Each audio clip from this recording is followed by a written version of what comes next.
Oh, we didn't have the intro thing there. That was the oversight. Hello, everybody. Welcome to the Splation Magazine show.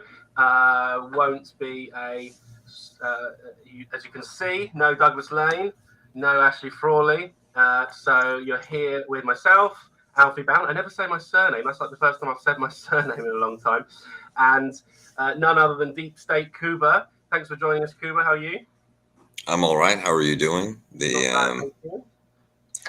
The raining season has begun in Vancouver, so everyone is in a foul mood. I got into a fight in the elevator the other day, which is atypical for me.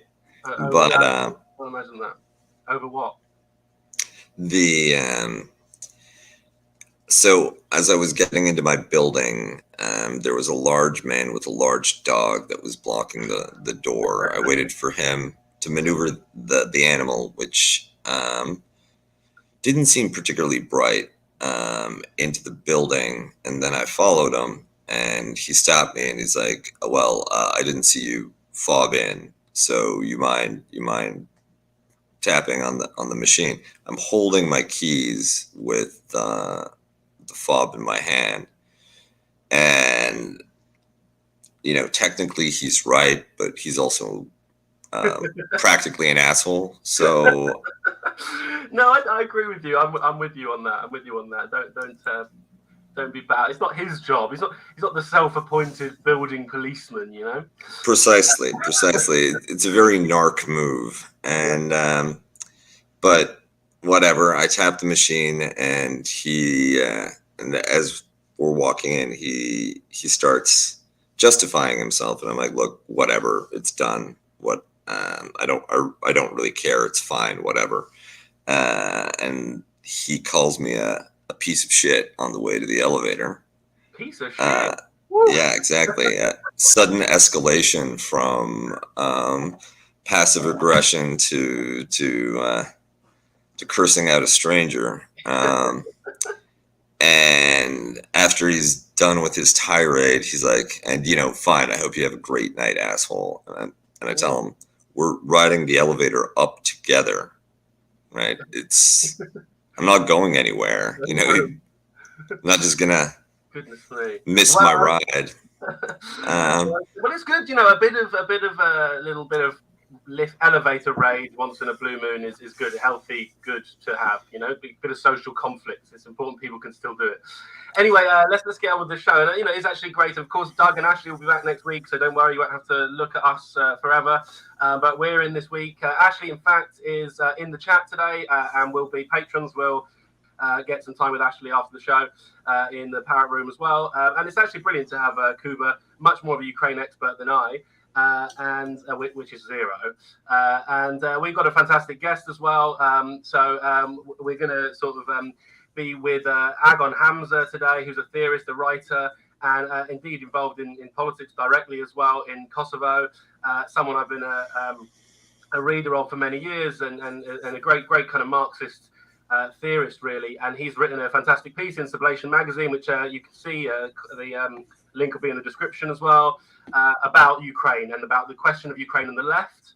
Agon's approach is that something about this conflict in Ukraine shows inadequacies and failures of the left. So I know many of our listeners and Sublation viewers are interested in this big question as well. So in a short while, we'll be bringing on Agon Hamza, which is a great pleasure to have him and talking to him about his article and his views on Ukraine in general. But since we've got Kuba here as well, I thought, Kuba, you'd begin by maybe giving us a little bit of an update on what the situation is in Ukraine at the moment, how you see what's going on right now, and then we'll bring in Agon to join us for a discussion. So after the late summer, fall offensive by the Ukrainians, especially around Kharkiv Oblast, the war has shifted gears away from Ukrainian defense with Russian artillery, incredibly heavy bombardments on Ukrainian positions that marked the first half of the summer, with steady kind of meter by meter advances on the part of Russia. That was reversed, and Ukraine regained a great deal of territory. At this point, one question is whether Lugansk Oblast is entirely in Russian hands. They're fighting symbolically for a few square meters of territory, so that Ukraine might be able to deny Russia complete control of even one of its territorial units beyond Crimea. And the Ukrainian advance has lost momentum, and there's been a static line of defense established around the town of Bakhmut, which is a major communications hub in the Donbass region. Ukrainians don't need it for their lines. Those are supplied out of Solvyansk.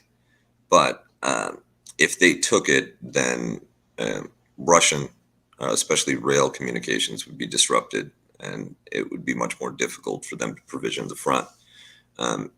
If you take Bakhmut, then you know exactly where the next Russian attack will come, because that is essential to any offensive that Russia might be planning. Their first stage would be to regain it. The strategic dimension of the conflict is shaping up much more to Russia's advantage. The Ukrainians are anxious about the possibility of a winter without heat, water, or electricity, which, under the conditions of Eastern Europe, would be extraordinarily difficult for regular people. It would certainly lead to deaths from cold, malnutrition, contaminated water. So the humanitarian element of the conflict might get significantly worse in the coming weeks.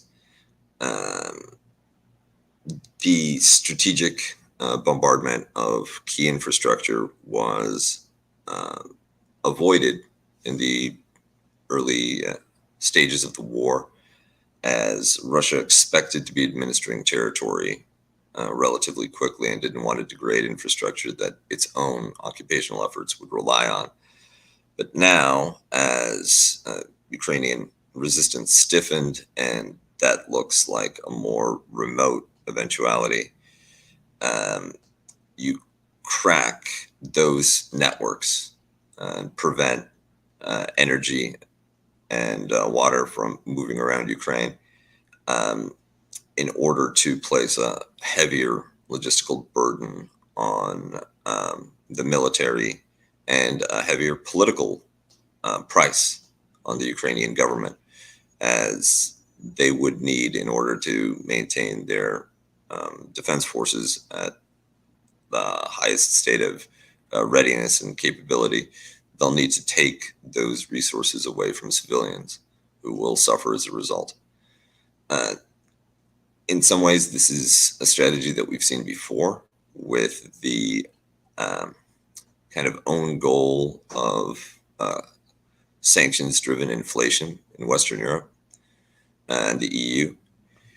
And we'll see what type of bite out of support, both domestic within Ukraine from the civilian population, and internationally, regionally, from European partners, especially, on their willingness to continue to support the Ukrainian side in the conflict.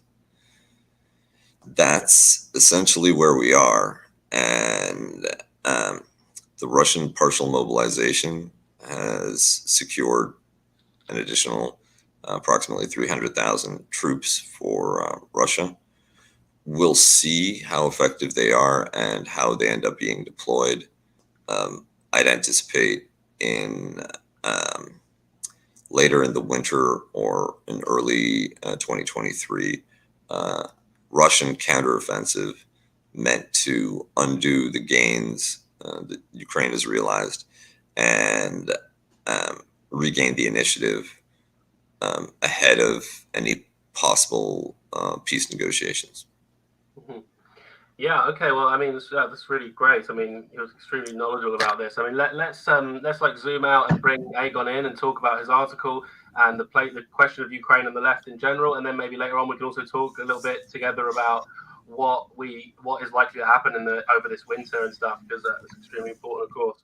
So here we go. Let me rearrange this a little bit. Here we go. That's how we want it. Hi, Agon. Thank you for joining us. How are you? Hi, Alfie. Good to be here. Thank you. How are you? No, thank you. Thank you for amazing. Well, pleasure, Agon. Likewise. From Kosovo, and you know, Agon's work I've been reading for a long time. I mean, he's author of a great book, Reading Marks, with Slavoj Žižek and Frank Ruder.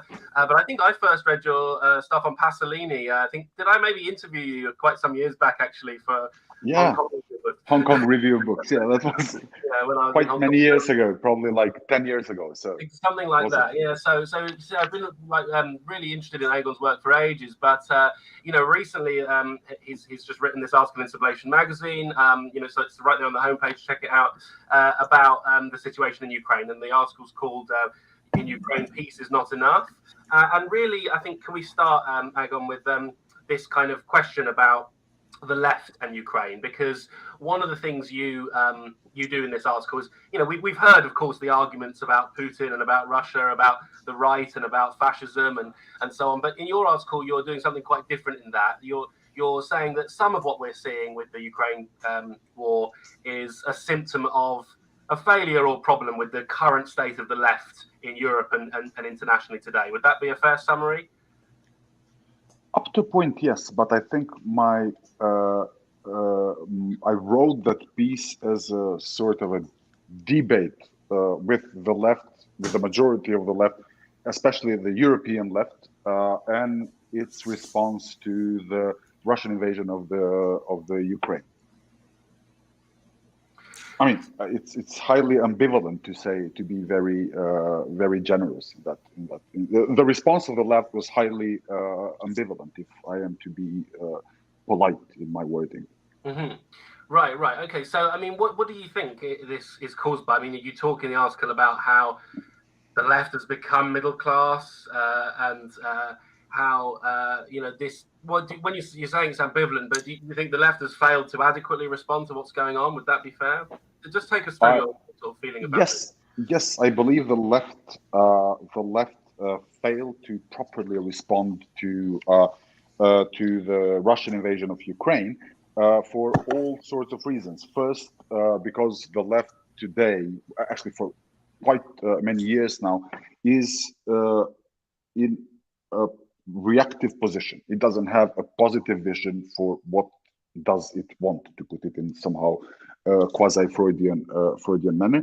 And then they find every situation in which they can react. If you look, especially in Europe, the left is highly conservative. It just want to retain what we had from the social welfare state. You know, we as a left, all of us who identify as leftists, are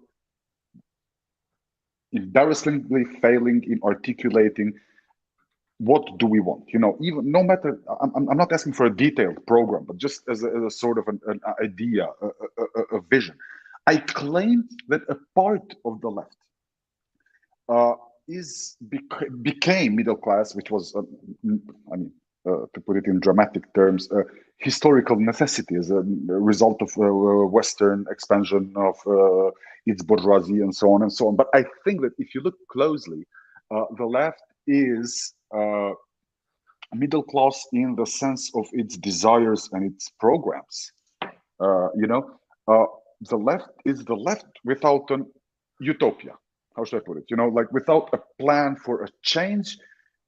But by change I mean radical transformation or revolution, if you will. Therefore, the its ambitions, are in these times. But this goes back from the fall of the Berlin Wall and so on.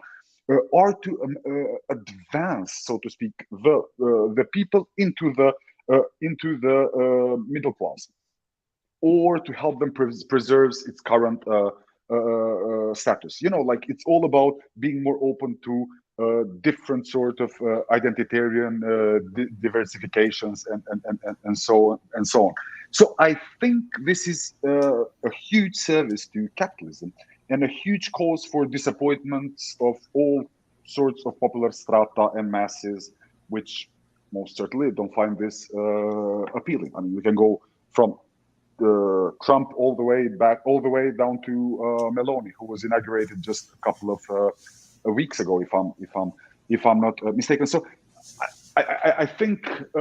Am I speaking too much? Should I? No. You go ahead. Okay.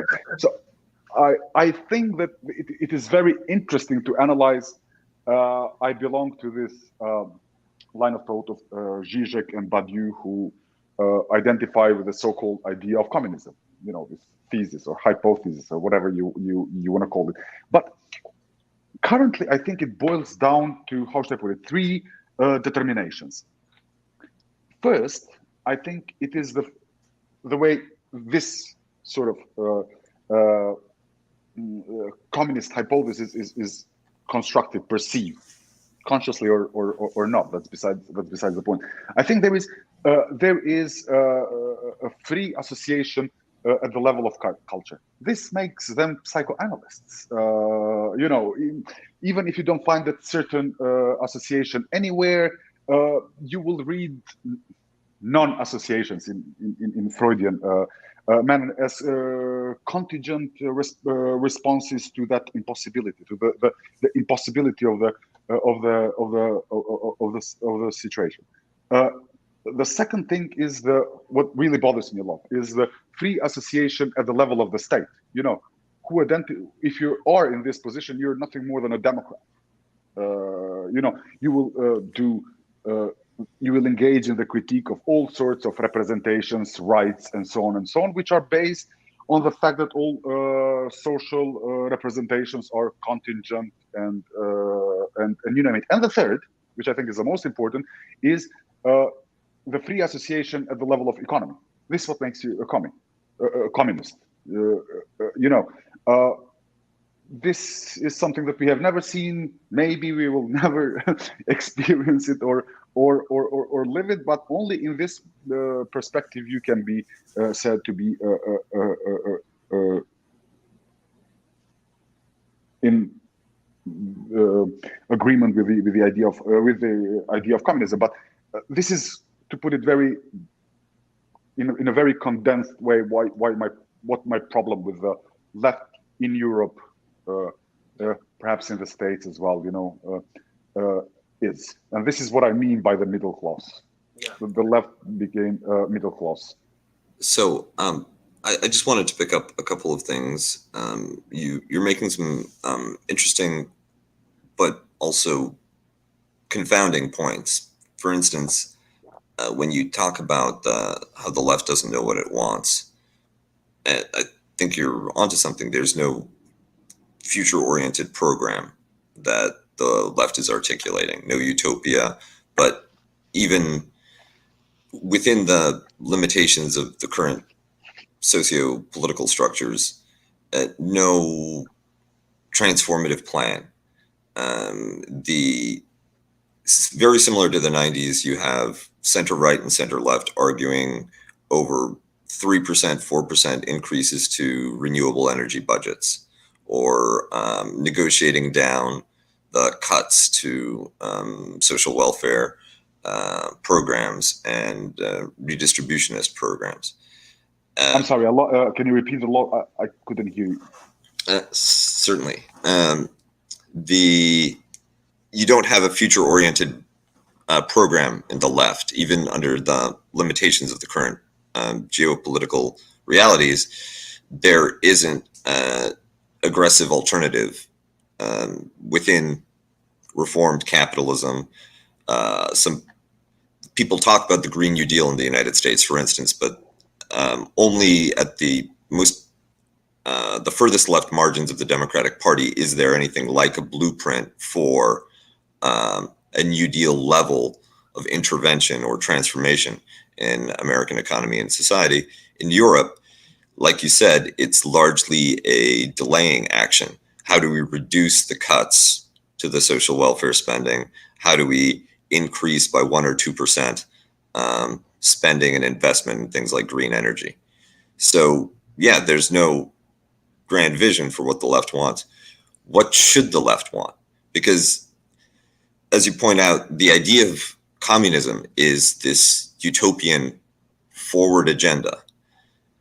If that has been removed from the table due to the collapse of the Soviet Union or other reasons, then what should be the blueprint for the future that the left proposes? A second point related to the kind of middle class embourgeoisement of the left, which maybe one of the best examples is somebody like Gerhard Schröder in Germany, who is nominally SPD, but who served to cover some of the most trenchant neoliberal reforms that Germany experienced. So we end up with a middle class left compromised by its associations with certain elements of the capitalist structure, but without actually penetrating the governance apparatus and especially the security services, which remain staunchly in conservative hands, or at the best neoliberal hands. There are no leftists at NATO, or very few leftists in departments of ministries of defense all across Europe. So it's not just that the left has become middle class, but it belongs to a very specific segment of the middle class. Media, culture, the academy, a few professions perhaps, but it doesn't have any cadres in the power positions within the state apparatus. And as a result, it's also unfamiliar with what power looks like and what to do with it. To what extent are these problems, these misidentifications, and in your article you go on to say that instinctively you have this anti-Americanism where whether it's Bashar al-Assad or Slobodan Milosevic or Vladimir Putin, whatever is not America must be the leftist position, must be the leftist standard bearer, even if it's a sectarian, totalitarian regime like in Syria or an oligarchic petrostate as in Russia. And this is pathological, right? Why, as you said, reactive? Why should the left be limited to just backing whatever side the Western security apparatus opposes on a particular day? So I guess I wanted to get your reaction to those things. How can the left decide what it wants for the future? And how does it compensate for being out of power for so long and unfamiliar with either the social power of organizing mass parties, mobilizing individuals behind campaigns or other mass initiatives, or working the state from the inside, having cadres at different levels, able to shape the exercise of power in ways that are more conducive and humane to leftist interests? This is an impossible question, man. Like, I mean, it requires an answer which is like a book length of answer. Like, you know, this Zizek's less than nothing, you know, like the 1,000-page thing. I mean, to most of the things, I really don't have an answer. What I can aim is like just to sort of discuss what you pointed out at. Like, for instance, this anti-Americanism. You know, there is another issue. Can you guys hear me? Am I? Yeah. You're coming in great. You're coming in great. Oh, okay. So there is another issue. You know, like anti-imperialism, anti-colonialism, and now this is re-emerging again, anti-nationalism. But there is no nationalism like uniform nationalism. Just a couple of weeks ago, I was reading the memoirs. They were recently translated into English of Zohra Drif. Do you know of her? She was this Algerian freedom fighter, part of the FLN, an incredible story. She was then arrested by French and so on and so on. So are we against the decolonization in the previous century because it was based on clearly nationalist premises? Are we against Algeria as well in this sense? So I mean, you cannot compare, let's say, French nationalism with Algerian nationalism. They are completely different, and I'm following here Lenin in this. I think we should go back to reactualizing his booklet, maybe the right of the people to self-determination, or I forgot how it is, the title. And you point out that Putin, at the eve of the war, credited Lenin with the creation of a Ukrainian state. Yeah. So there's a leftist pedigree to the existence of Ukraine and to the project of supporting at least certain movements of self-determination. I mean, on the day when he recognized the independence of those two, Donetsk and Lugansk. Yes. He said the following. Let's start with the fact, and I'm quoting Putin, let's start with the fact that modern Ukraine was entirely created by Russia, more precisely by the Bolshevik communist Russia. This process began almost immediately after the 1917 revolution. I mean, Putin is now reinventing himself as a historian. If you follow his lost speeches, and his main enemy, I believe, is Lenin, precisely because of Lenin's anti-chauvinist, this Russian chauvinist position. And I'm not surprised that that Putin has so much disdain for Lenin. But what actually surprises me is that the left somehow feels sympathetic to Putin, only because he's not an American. And if you look at the contemporary Russia, you know, it has nothing whatsoever to do with the Soviet Union. The whole Putinist project is to distance Russia from the Soviet Union, especially in the first years, so to speak, of Lenin's. With Stalin, it gets more complicated. Putin's relation with Stalin. So these are all really highly problematic positions on the left. As how do we fight capitalism? I don't know. I mean, I don't think that we can fight capitalism as a form of social organization. I think we should focus on fighting its agents. You know, not in the sense of this micropolitics, but Lula da Silva recently won in the elections in Brazil, and it is very interesting to analyze his first 10 years in the previous decade, along with Bertrand Aristide. You know, the incredible Haitian leader who is also a liberation theologist. Yes, and it is interesting because I think.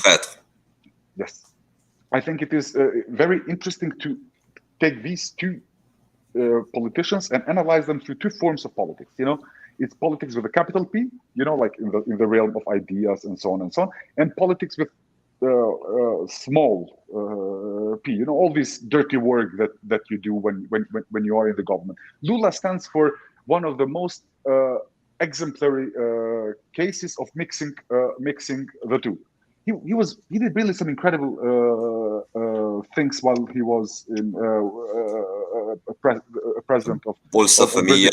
He eliminated hunger.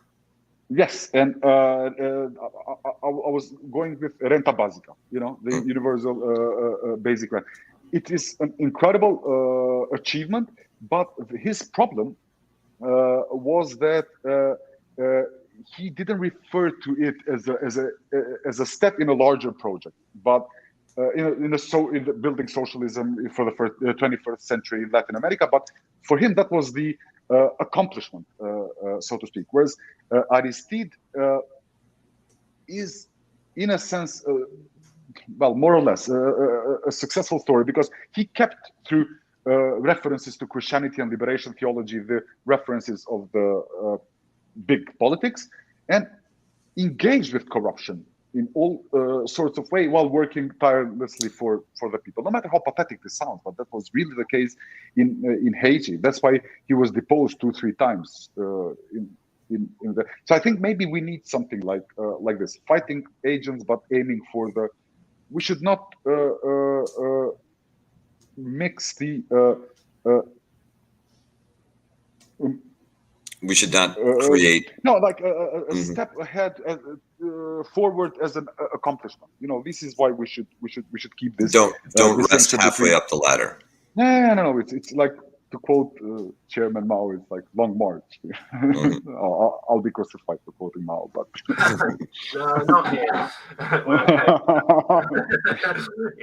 Maybe we could attract some new sponsors, right? No, I mean, I guess I wanted to follow up on something else in the article, which is, kind of related to this. But one of the things you're sort of keen to sort of stress in the article is this discourse among, I suppose, the left as middle class, and maybe even to a certain extent the left as a Putin supporter that you mentioned, this kind of anti-Americanism that comes in and means that there's almost this kind of default to supporting something simply because it's anti-American. But what you say is that one of the things that emerges out of this discourse is this idea of things being complicated, right? So, this kind of like, it's a very complex issue, when it comes up, what side should we be on? Who should we support in X, Y situation? You get this kind of, it's a very complex, and stress. And one of your things, your article is kind of trying to sort of disband or dispel is precisely this bit of discourse that seems to have become prominent in the media and in sort of liberal and leftist approaches to the situation. So take us through that argument, and why do you see this as a problem that people are stressing the complexity of things? And in a sense, you're asking us to sort of reinstate a simple reading, right? Which is a brutal, simple reading, rather than leaning into this complexity as a kind of mystification, I suppose. So what do you think is kind of going on there, and why do you think it's important to do that? No, because I think that if you look at the wars in the Balkans, you get this discourse was very popular among the left liberals, the Western left liberals. If you want to understand what is going on in that crazy primitive part of Europe, or that ahistorical nations, as Engels like to call us, you should go back to their thousands and thousands of years of myths, and no, that is not the case at all. All these myths and crazy stories were revoked in order to justify the present. There was no historical continuity, so to speak. So I think the same, in a way, is happening with the Russian invasion of Ukraine. Like the teacher of history, the renowned teacher of history, Lenin, is doing this all the time. I mean, what I mean by some facts are very simple. I mean the following: it is Russia who invaded.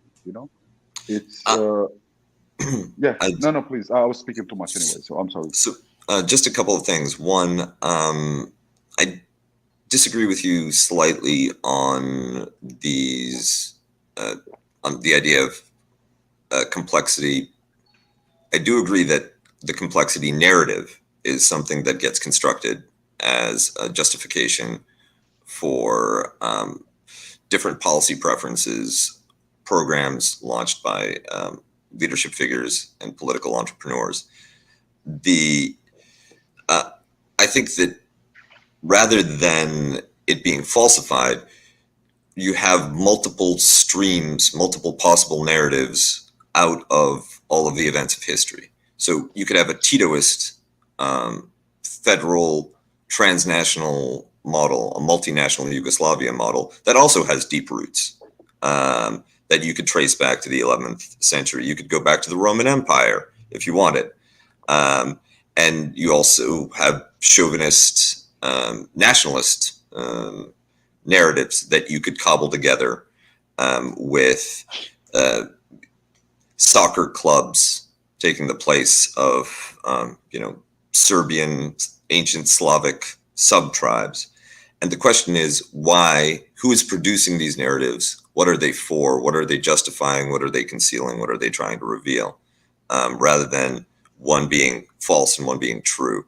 I think that there's elements of truth and fiction in any grand political narrative, even ones that are created by the left, which selectively mines anthropology and deep history for similarities with its program. The idea of primitive communism, for instance, it's not entirely scientific or exhaustive, but it is useful, and therefore it enters the discourse and becomes part of the meta-historical narrative. And what I was, where I was going with this is perhaps part of why the left has so much trouble picking a side or clarifying a position is because from this supine subordinate role where neoliberals control all of the economic centers of power, different types of interventionists, Atlanticist interventionists, control all the security apparatus. There's very little that the left can do, even if it picks a side to wholeheartedly support. And in the case of Russia and Ukraine, on the one hand, there is a clear underdog and self-determination story for Ukraine. But the fact that Russia has been outside of what's considered to be a global imperialist apparatus comprising NATO, the EU, the United States, that's part of the appeal, a kind of contrarian enemy of my enemy appeal of Russia to certain leftists. And the question is, how do you form foreign, external, internationalist, leftist program when none of the levers of influence are in your hands? Another impossible question. Now I can. Yeah, you're muted. I'm sorry.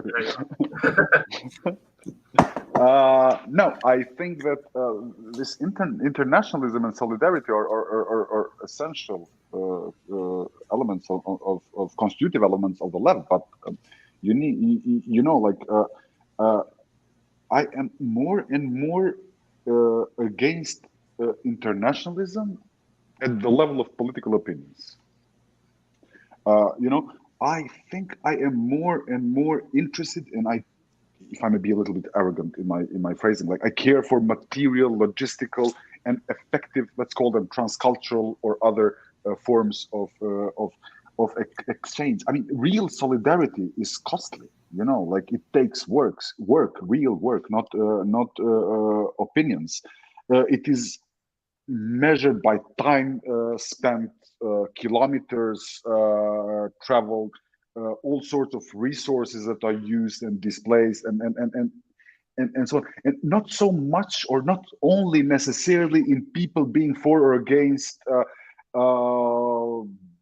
this guy or that guy, and frankly speaking, about whom they don't really have much of a knowledge. This is like in principle, but then there are exceptions, of course. I think that neither solidarity nor political opinions about other countries or political, unless there is, how should I put it, like a material causal link that is to be established or is already established between one's position and that so-called foreign element. That is to say, you from, I think I heard you're from Canada. So, like you're based in Canada, so to speak. I mean, this is extremely important and very complicated question. But I mean, I want to make something very clear. I am not endorsing by saying this. That said, I'm not endorsing this Jordan Peterson's thesis that first you should clean your own kitchen or backyard. What I'm trying to say is that I am more and more tired of those people, sadly, on the left, who are supporting us while we are doing the cleaning of our backyards alone, so to speak. So another interesting point is a compatibility between. We should be very clear here. I mean, Putin is a far right guy. He's one of the founders. This is what is puzzling for me. I mean, as a commie, having seen leftists expressing some solidarity with an alt-right guy is quite astonishing. He is one of the founders of this new movement of alt-right, together with Erdogan and Orban in Hungary. But what some part of contemporary left and Putin share is that they don't recognize the national subjectivity of Ukrainians. He calls it a special military operation. Yes, I'm sorry, special military operation, because if he was to recognize it as a war, he would have to recognize Ukrainian nation as distinct and independent from Russian nation. But then at the same time, the left claims that we should that Ukraine should stop fighting and just it's a completely absurd situation. But if we remember clearly, before the invasion, it was Zelensky who was practically begging Putin to sit down and negotiate about the problem. I mean, don't get me wrong. I don't have the slightest sympathy for Zelensky, but I don't know if I made myself clear. Well, I just complicate that a little because I think that this is a case in which the frame that we have for looking at the war and understanding it will lead to vastly different outcomes. If it's a two-sided war, Russia invading a smaller neighbor, then certainly it looks Putin looks particularly bad. However, the reality is that the transatlantic alliance, the United States and NATO, were heavily involved in Ukraine prior to the war, and actually served as one of the barriers for a deal with between Russia and Ukraine before the most recent outbreak of hostilities. The NATO has been categorical in insisting that the recapture of territory lost in 2014, not just Donetsk and Lugansk, but also Crimea, which I think we can agree is a more complicated, if you pardon the expression, a more complicated case than Donetsk and Lugansk, and especially than the more recently conquered territories of Ukraine. Then with that third player, you have more challenging picture as to what has taken place and the way forward. I think what a lot of leftists do that want to have a justification for supporting Putin is that they take that three-player game and reduce it back down to two, eliminating Ukraine and making it NATO versus Russia. At which point, are you an anti-imperialist or not? Like you said, they disregard the agency of the Ukrainian nation. I saw you wanted to talk, so I'll stop there. I couldn't hear the last part. Oh, I mentioned that, like you said, reducing the conflict to a two-sided affair, but with NATO and Russia instead of Russia and Ukraine, that creates the space for leftists to go over and say, because we're good anti-imperialists, we oppose NATO, we oppose the US, we have to support Russia. And that's part of the eliminating the agency of the Ukrainian nation that you mentioned. But that is really a big problem for me. I mean, oh yeah, I agree. I think we need to look at the three-player game. I have to insist on it. Yeah, but the central one being the Ukrainians, because they're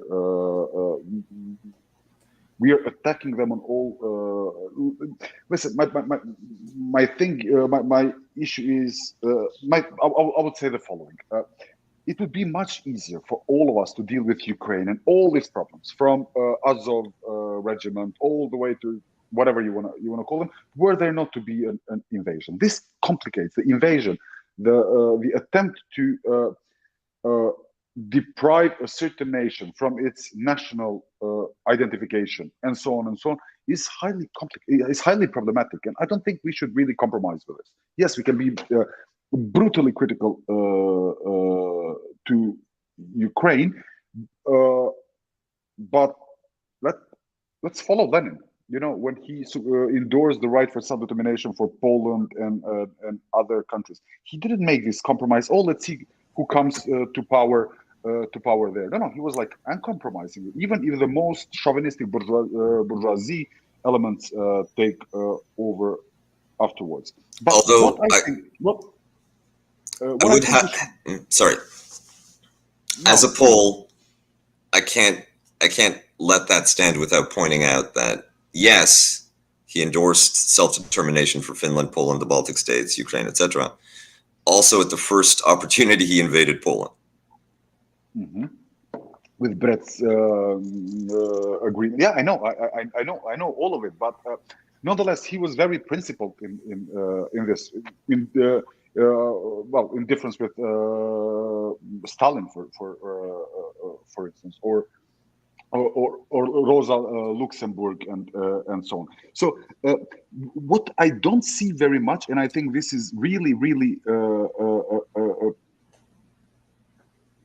a bad thing, is that we who are outside of Russia, on the left, communist, Marxist, and so on, are not really supporting those who are resisting Putin in Russia. I think that is the alliance that we need more than anything. I know many of them, like some of them who are rather close friends and comrades in mine. They're actively resisting Putin, and this is another problem at the level of identification. Like it is a huge mistake if we identify Russia with Putin. Getting rid of Putin does not only mean liberation for Ukraine in a certain level, but also for Russians themselves. Like they've been living under this regime for how many years now? 22, 3 years. And it's so we should have an uncompromised alliance, form a compromised alliance with progressive leftists and others, theoreticians, artists, whoever they are in Russia, who are on daily basis resisting and fighting Putin's regime. I think this is an essential point. To a certain extent. Right point. I mean, just very quickly, I think it's critical. I mean, there's also the question you mentioned before. You mentioned psychoanalysis. It's also the question of what do Ukrainians want, but it also applies to Russia. This is not like this contradiction here. There's plenty of whereas the way it's being presented to us, even in your description, Kuba, is sort of a three-player game. Each of those players is inherently contradictory, and there's plenty of places to find solidarity in all of them. And I think that is, I do agree with that. Like that answer, I think from Agon, I think it's right. Yeah, and I think that it points to the fundamental problem of trying to treat the international geopolitical dynamics as an interstate affair, while looking at the domestic political dynamics as having to do with class, political mobilization, and interests. The reality is that both exist on both levels. You have state involvement in sub-national political movements. For instance, at this point, NATO is supporting anti-Putin Russians however it can, just like it supported the Solidarity movement in communist Poland.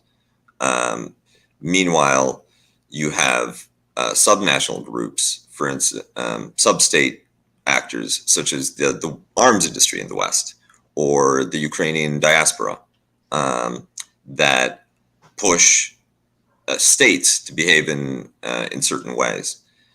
And on the note that we talked about at the beginning, that the left has difficulty envisioning a future that it can articulate a program, Russia might be a place where there's more potential, because if Putin were to be removed, then you have an opportunity to reconfigure the Russian state and the Russian economy.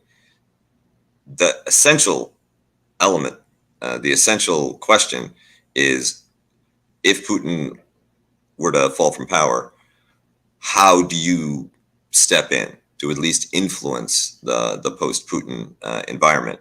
I think one reason why people don't pay more attention to anti-Putin Russians or other more ideologically aligned forces internationally is because there's a profound sense of despair that anything superior is possible, that Putin is the best that you can do. If not Putin, then there's going to be Putinism or Yeltsin, right? The question is, which form of capitalism, chauvinist state capitalism or internationalist neoliberalism, do you want to be dominated by? But there's no third option. And I think the left's great challenge and duty is to create that third option. I know you have to go, Agon, but do you want to quickly respond and then say No, goodbye? I think that I don't see any political. From what I know, I mean, I'm not claiming to be an expert on Russia of any kind and sort. All I'm saying is, I know for a fact that there are movements of philosophers, theoreticians, artists, curators, and others who are opposing, writers, poets who are opposing Putin, and some of my friends have been already arrested. And what I meant, we should form an alliance with Russians inside. I didn't mean in the political scene. I was talking about these groups. Politically, I mean, I don't know. Like, if you look at Navalny, if I'm pronouncing it correctly, he's I mean, not sure who is worse, him or Putin on many levels. You know, from Islamophobia to all sorts of racisms against ethnic and other minorities. Yeah, Navalny seems to stand for clean hands, anti-corruption chauvinism. Yeah, but yes. But is that better, right? We can discuss that. I mean, anti-corruption is never a political category, you know.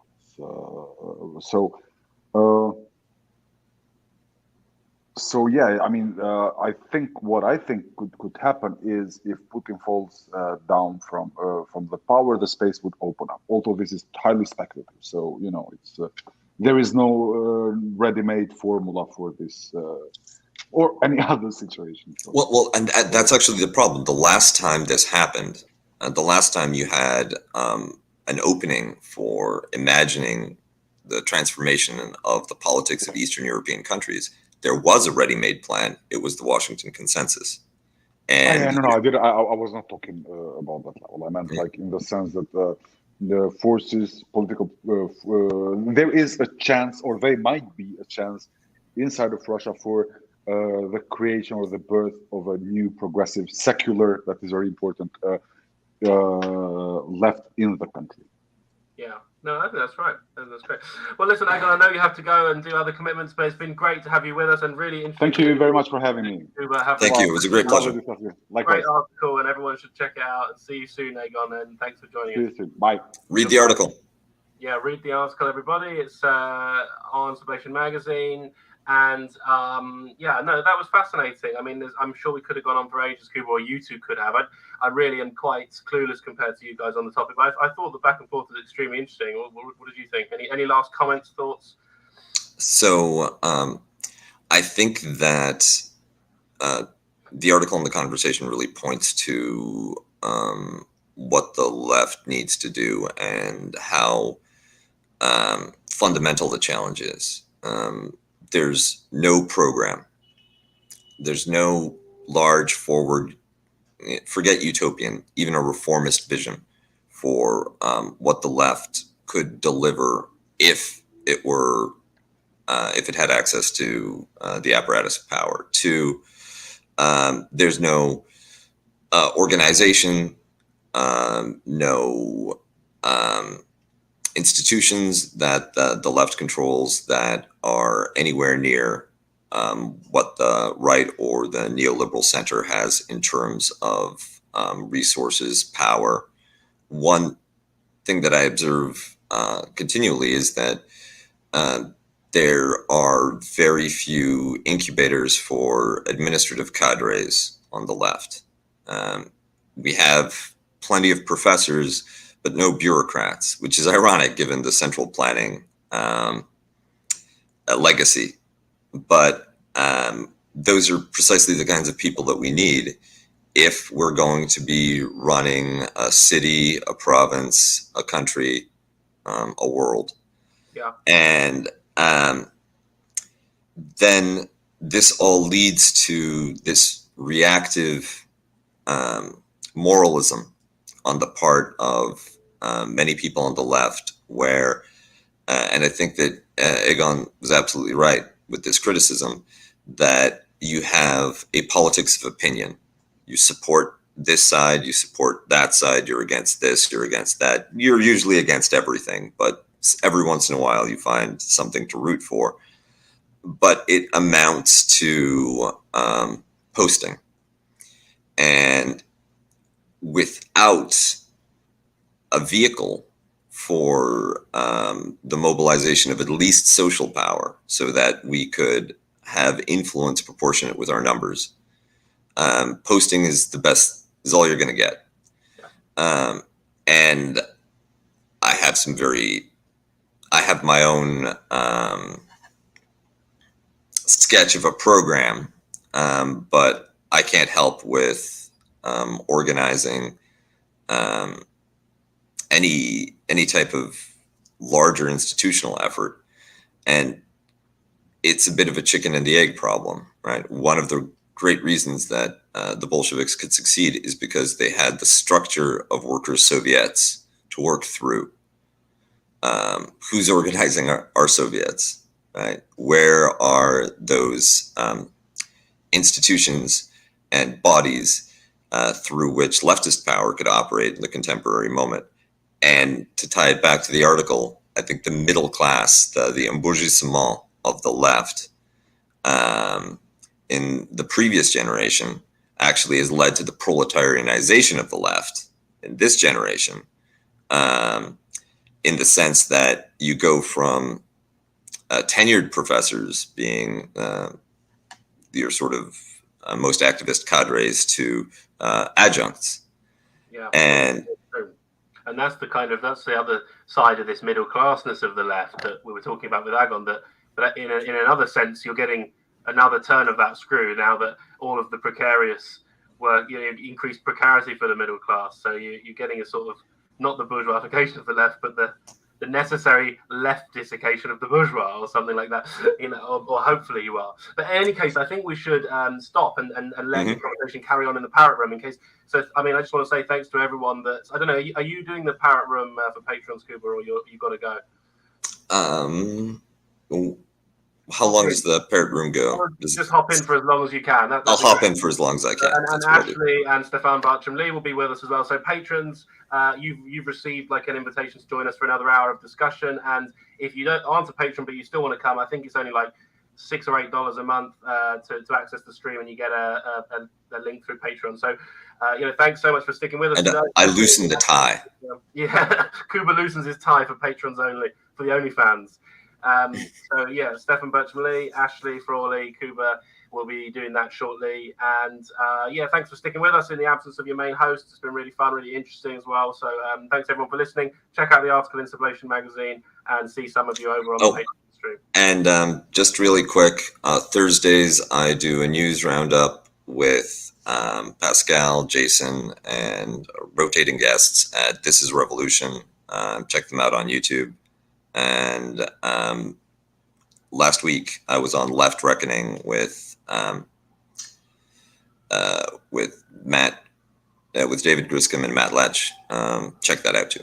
Yeah, we love This Is Revolution. We all love This Is Revolution. Okay, good night, everyone. See some of you soon. Goodbye.